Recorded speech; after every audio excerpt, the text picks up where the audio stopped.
Sandy's been Caleb today. And you're not as good looking as Caleb, and you've not got a man bun either.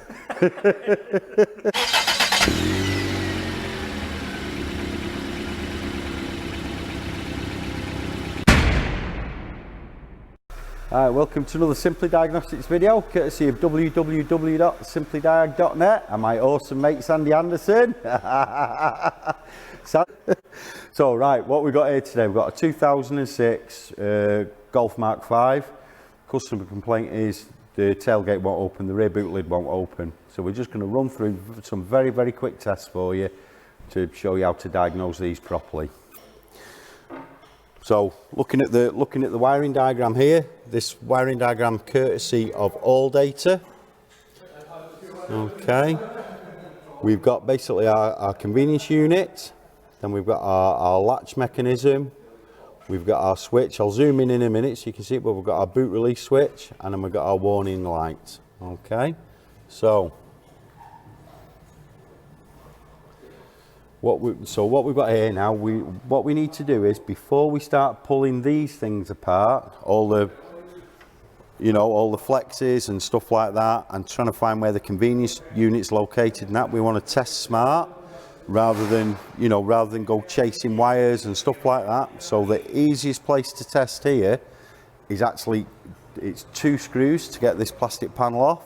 So we can do most of our testing here, and then if we need to, as a separate chargeable item, we can start going backwards, forwards in the car and going towards the convenience unit. Okay, so what we've got at the minute, what we know is we should have a ground here on this brown wire for the switch. We should have a ground there for the motor.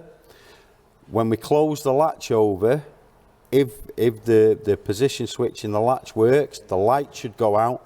And also the telltale on the dash, which you can just see. Do you want to go around onto the dash, mate? And, yeah.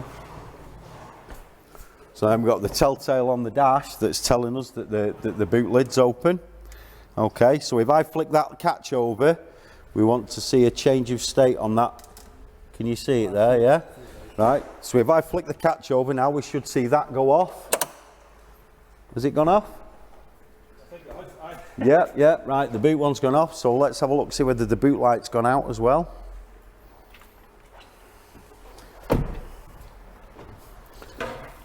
Yep, and the boot lights have gone out as well. Okay.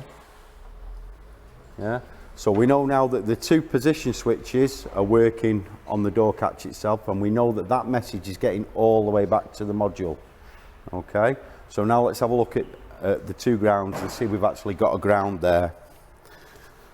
So how we're doing this, this is the Power Probe 3 extension lead. Okay, it's connected, the other end of it is connected to the battery, positive and negative. I've got me incandescent test lamp with a 4mm banana connector on the end of it, and that gives me a guaranteed power and ground wherever I'm tested. So at the moment I just want to see if I've got a ground, and or if I've got broken wires in the looms. So I'm going to connect it to battery positive. And then I'm just going to test my test equipment. It lights up, we're all good. So then all I want to do now is I want to check the operation of this switch. So I'm going to use my T-pin. I know I'm looking at the brown wire.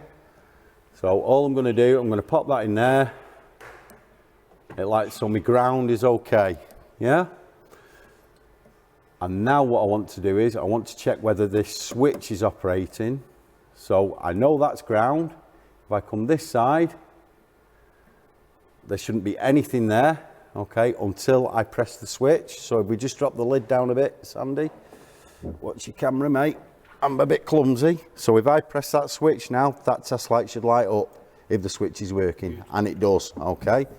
So I've no problem with the switch operation. The one thing I still don't know is if that signal is getting all the way back to the convenience unit. So there's another way we can test that. We can come over to the switch itself here, the actual lock catch here, and we can see pin 3, the brown wire. I need to see if that is a ground. So literally I'm just going in there. Get in there, lad. I'm not forcing it in. I just want to see if I've got. So I've got a reasonable ground there. Okay. Let's just see the light, Steve, again. Your hands in the way, man. Sorry. Good, Yeah. Good. So the only other variable now is that signal getting back to the central convenience unit. What I can do now is I can put my back probe into pin 4 and just see if I'm actually physically getting power from the convenience unit back down to here. So the way I will do that, I'll swap over then to ground, like so. Put it on there and then operate the switch. So watch your camera again, mate. All right, so will it light up? So it lights up. So we know now that verifies that the signal from the switch is getting all the way back to the convenience unit, and the convenience unit is sending power back towards the latch to unlock the latch. The only thing we don't know now is is that wire capable of carrying current? Okay, so what we have to do then now is load test that. If I disconnect this plug, the chances are it'll just default to a fault state. So I want to try and keep that connected if I can. So what I've got is a 21 watt bulb, just with two pigtails on it. All I'm going to do is give it a ground there and then put it onto that pin. So this is going to be interesting. So literally I'm going to hold it just on there and I'm going to operate the switch. If there's enough power to light a 21 watt bulb, there's enough to activate the unlock circuit, because when we look at the wires,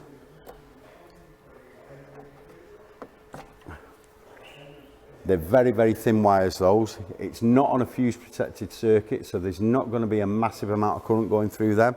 I think I'm pretty safe in condemning that catch. Very, very simple. The only dismantling that we had to do was 2 screws to take the cover off, and that's it, job done.